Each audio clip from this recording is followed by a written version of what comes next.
I think homecoming stories are really cool. And I heard an interesting homecoming story just a little while ago. I thought I would share it with you all. A woman wrote this story about how she was at the Portland International Airport and she was scanning the crowd, looking out on the crowd to find her friend amongst all the other passengers who were deplaning from the jetway. So she was scanning the crowd, looking for her friend, and suddenly this man started walking directly towards her. He had 2 carry-on bags, and he kept walking closer and closer to her until he stopped and set his bags down at right in front of a family who was standing right next to her. She said what happened next was amazing. She said, I saw the most amazing homecoming that I'd ever seen. She said it went like this. The man set his bags down, and he looked over at what appeared to be the younger of the 2 boys, who were obviously his sons. And he went up to the younger of the 2 boys, and he grabbed him and picked him up and hugged him and said, oh, son, I missed you so much. I can't believe how much I missed you. And he set him down, and the younger son kind of sheepishly said, yeah, Dad, I missed you too. And just then he turned around and he looked at his oldest son, and he cupped his oldest son's head in his hands, and he said, Zach, I'm so proud of you. I love you so much. And, like an oldest son would, he said, yeah, thanks, Dad. Love you too.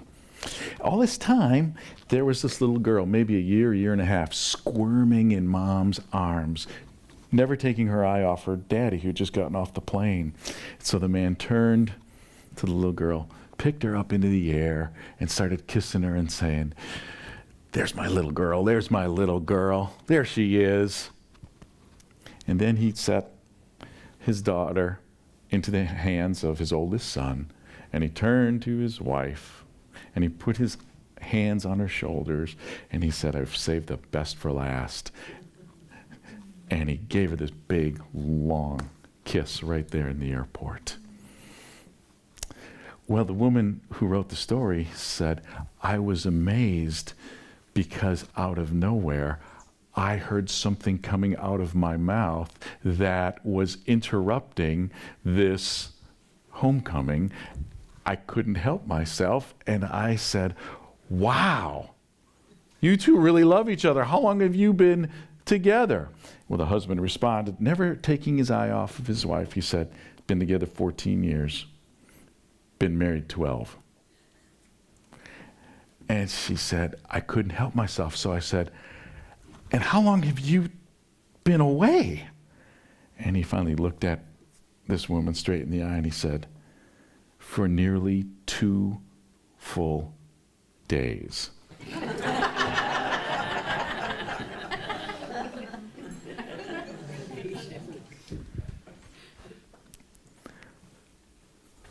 What do you think makes a good homecoming story?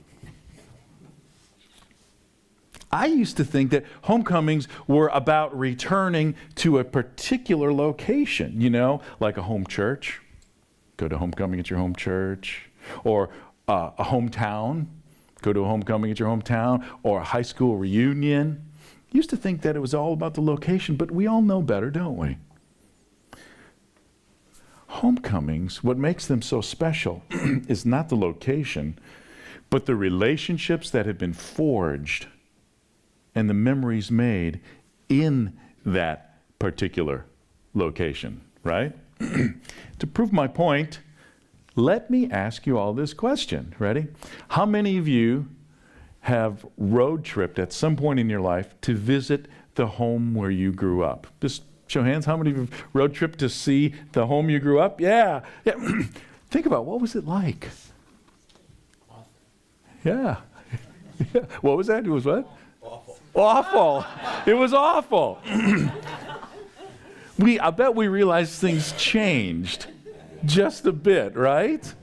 Oftentimes when people road trip to the home they grew up in, they look at it and they remark something. They say something like this. They say, why did my house shrink? It seems so much smaller than when I grew up, right? But things have changed. Maybe the new owners have put in a front porch, or they've re-landscaped the whole front yard, or you notice that none of the neighbors that you grew up with were there anymore. Regardless, if you've taken that road trip home, at some point you've realized that while the house you are staring at remains special, it's no longer your home, is it? And all that remains are the memories and the relationships made within that home.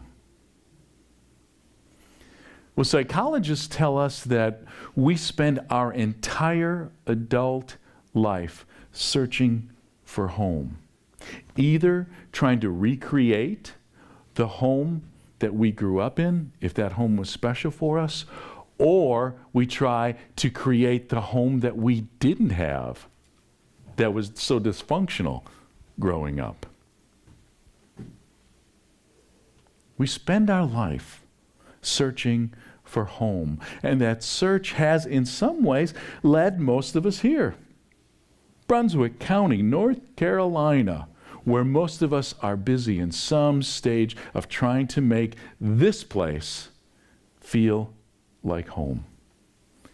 Conventional wisdom will say that if you have the ideal house, the perfect neighborhood, maybe near or on the golf course, with the state-of-the-art amenities and appliances, well, it's going to start feeling like home.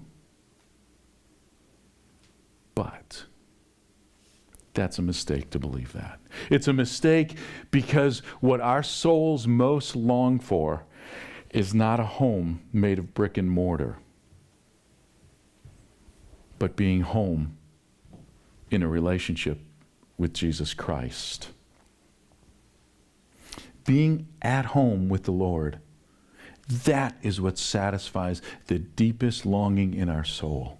And until we learn that, we're going to continue to be consumers. We're going to continue to look for that next big thing. We're going to continue to want the next stimuli.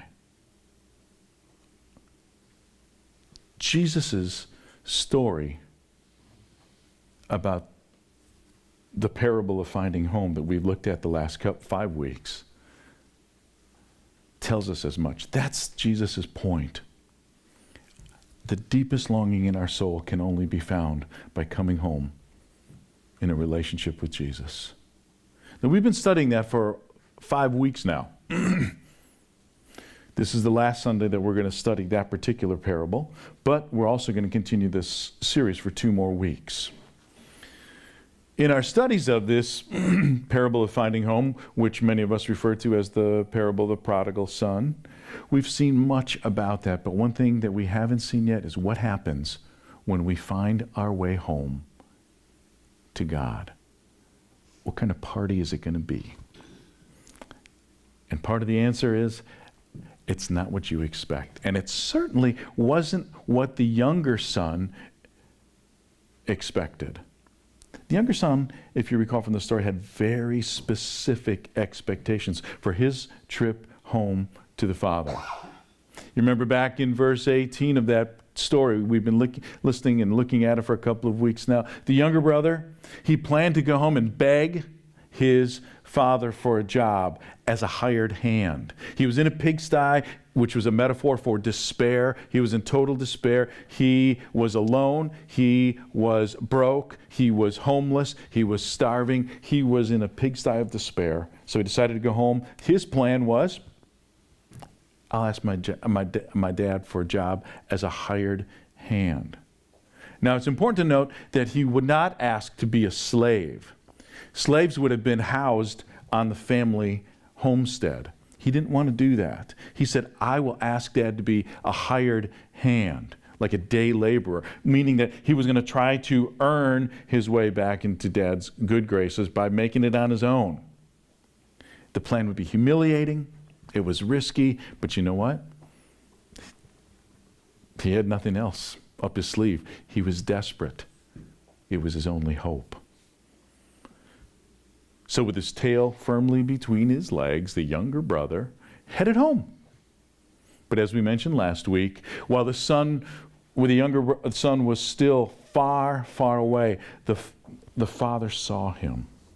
And the image we mentioned last week was that the father had come out to the end of the property line, to the path that led away from home, and twice daily he would look out and wait and hope and watch, hoping his wayward son, who completely dissed him, who said, "Dad, to me you're dead," he still waited and hoped for him to come home.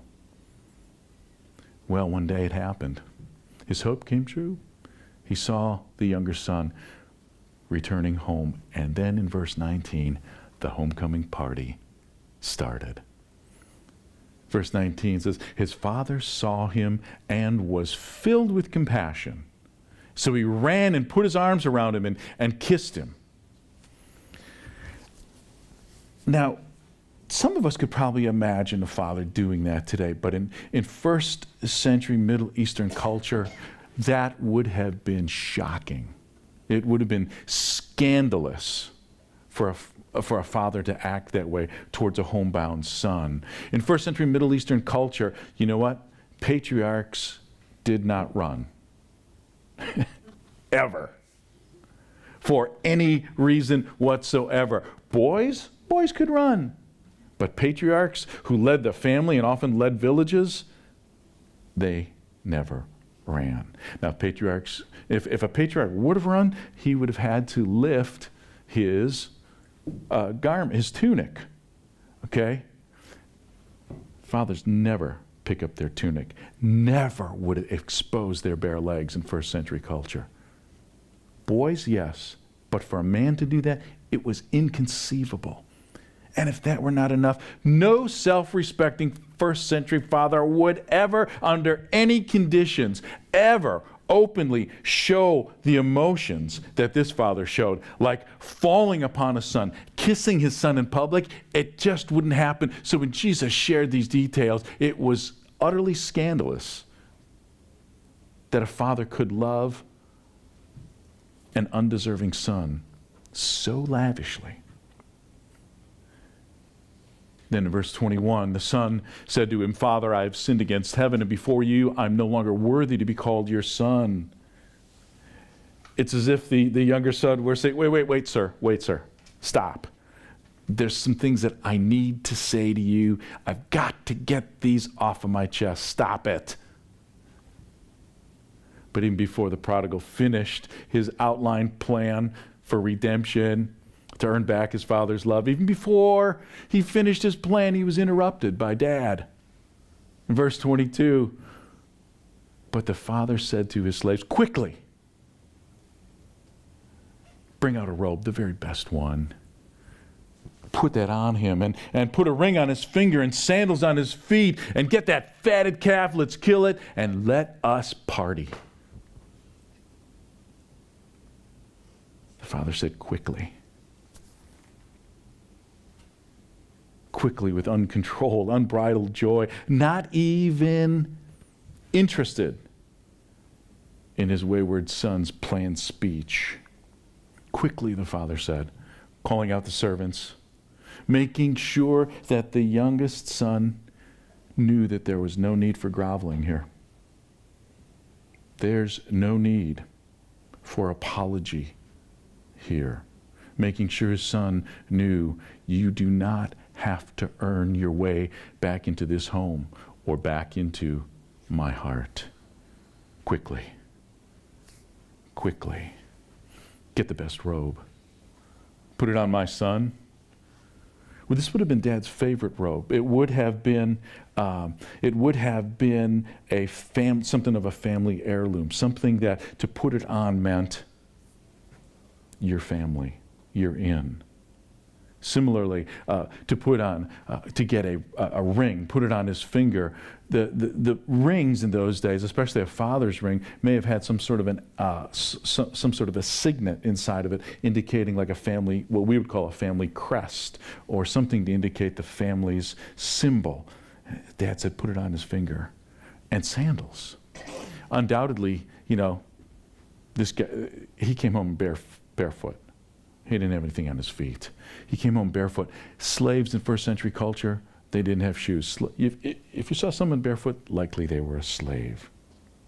He came home barefoot. And Dad said, get some shoes on this boy's feet. The sandals, the ring, the robe, all of them designed to say, you may have left. You may have turned your back on us. But you've always been family. And that can't change. Welcome home. Then the father made plans for a big party. Get the fatted calf, kill it. Now, in that society, most meals did not contain meat. Meat was an expensive delicacy. Meat was often reserved for special occasions, especially like wedding receptions. So to get the fatted calf, that was a sign that the father was going to throw a party like we've not seen in a long time. It was going to be a blowout. Let's eat. Let's celebrate. The father shouts, it's a homecoming party. Gather the family, gather the neighbors, gather the village that hates this kid for leaving me and dishing on me. Get them together. We're going to pull out all the stops, and here's why. Because in verse 24, the father says, for this son of mine was dead and is now alive. He was lost, and now he's found. And Scripture says, and they began to celebrate. Friends, that's what homecoming looks like in the kingdom of God. And that's what homecoming looks like for every one of us who recognizes that we're lost and returns home to God. So here's a question to think about this morning. What's harder for you to believe? That a self-absorbed, wayward son would acknowledge his sinful, self-destructive behavior and return home? Or that the father would welcome this son home without the need for an apology, without demanding that he earn the right to come home? What's harder for you to believe? The actions of the son or the actions of the father? Friends, what's harder for you to believe? The truth about yourself? That like the younger brother, you've gotten lost in your own self-destructive, sinful choices, and you're desperate to come home to God? Or is it harder to believe that the Lord truly, honestly is watching and waiting and hoping, ready to welcome you home with a once-in-a-generation party? What's harder for you to believe? That no home, however big or fancy, will satisfy the longing deep in your soul? Or that what you most long for is not a fancy home in Brunswick County, but to be at home in a relationship with the Lord? What's harder for you to believe? Because this is what the Lord wants us to hear from this wonderful story. We've been asking for the last couple of weeks, which of the two siblings do you most identify with? Maybe you don't identify with that wayward son. Maybe you've said, you know what, I'm an older brother. Maybe you're learning that you got a little too much older sibling in you. You remember the older of the two siblings, right? He was never quite sure of his father's love, so he spent his entire life working hard, sacrificing, trying to earn his father's love.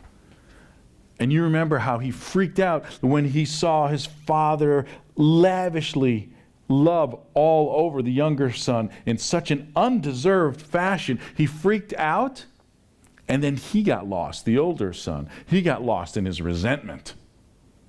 And he got lost in his sense of entitlement. And he got lost in his sense of moral superiority, so much so that he refused to come home even when Dad begged him. Maybe you've discovered you got a bad case of the older brother coursing through your veins, but unlike him, you see how resentment and entitlement and self-righteousness can suck every ounce of compassion and love from your soul and leave you lost and far from God. Maybe that's where you've been. Well, you know, at the end of this famous parable, which you'll study in your small groups, it's a very ambiguous ending, isn't it? At the very end of the parable, we know that the younger of the two siblings, he's accepted the father's invitation to come home. Come on into the party. And they're reunited, right? But at the very end of this parable, we're left wondering, what's going to happen to the older brother? We don't know, do we?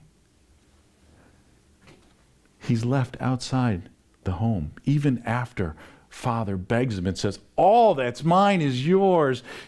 Jesus intentionally leaves this story open-ended because he wants us,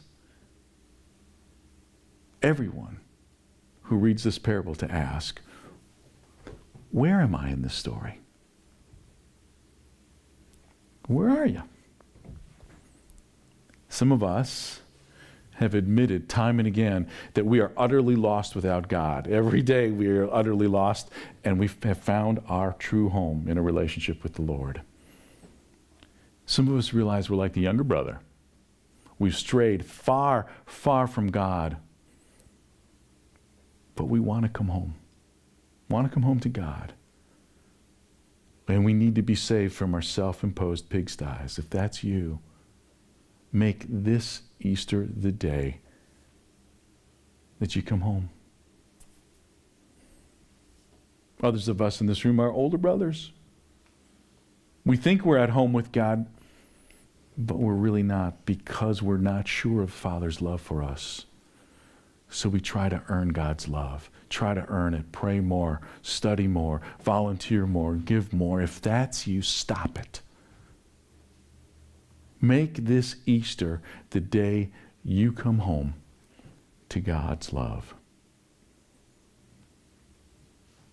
Friends, Easter today, it celebrates the death and resurrection of Jesus. Easter celebrates the fact that nothing can separate us from the love of God.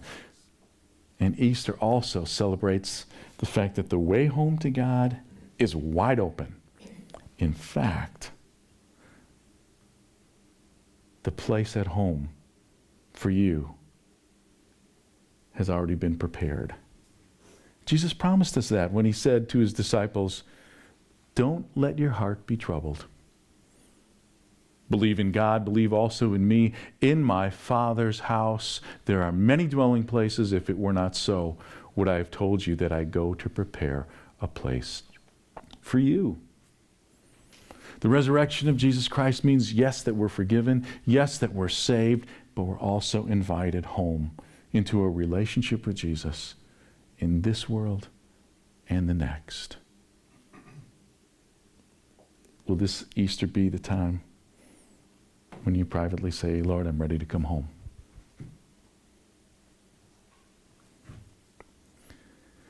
We know the author of Luke's gospel includes this curious phrase towards the end of the resurrection account that we read earlier. I don't know if you caught it or not, but in verse 12, here we read these words.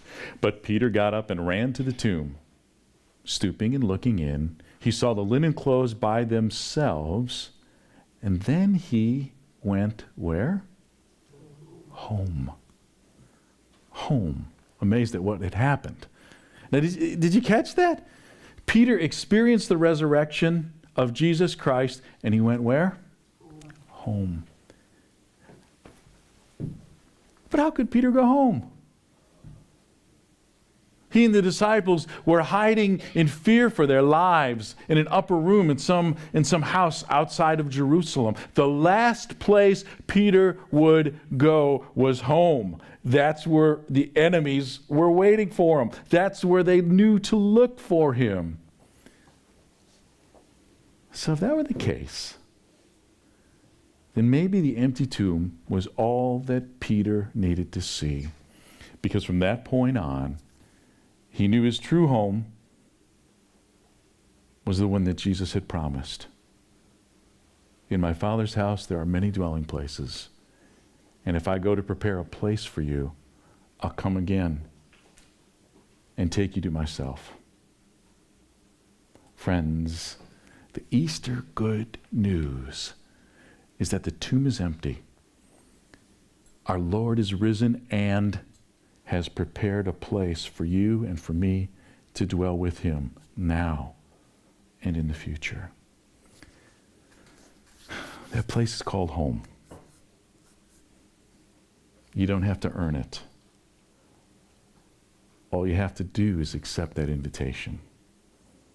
Is this the Easter that you're going to come home?